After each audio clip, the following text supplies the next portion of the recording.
Dernier réveil en plein air pour Céleste. Son aventure s'achève sur les hauteurs de Autun. Il y a un peu de mélancolie parce que c'est déjà fini.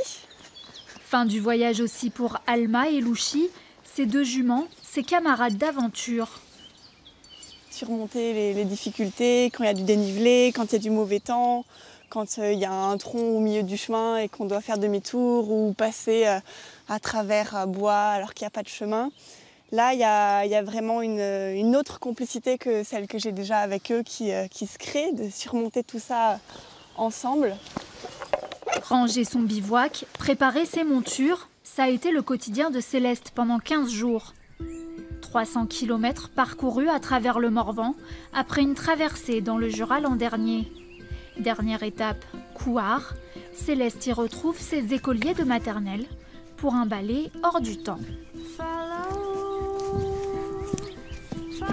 Au cours de son voyage, Céleste s'est rendue dans 6 écoles.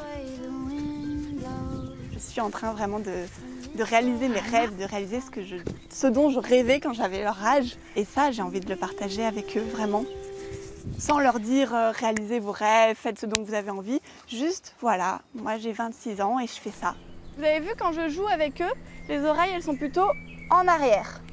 À la fin de la matinée, les écoliers peuvent caresser les juments, certains pour la première fois. Bah c'est tout. Quand je le touche, bah j'en ai pas à ma maison, moi.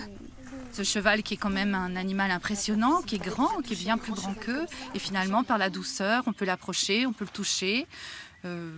Et voilà, je pense que ça a été un moment, une belle rencontre pour eux, vraiment.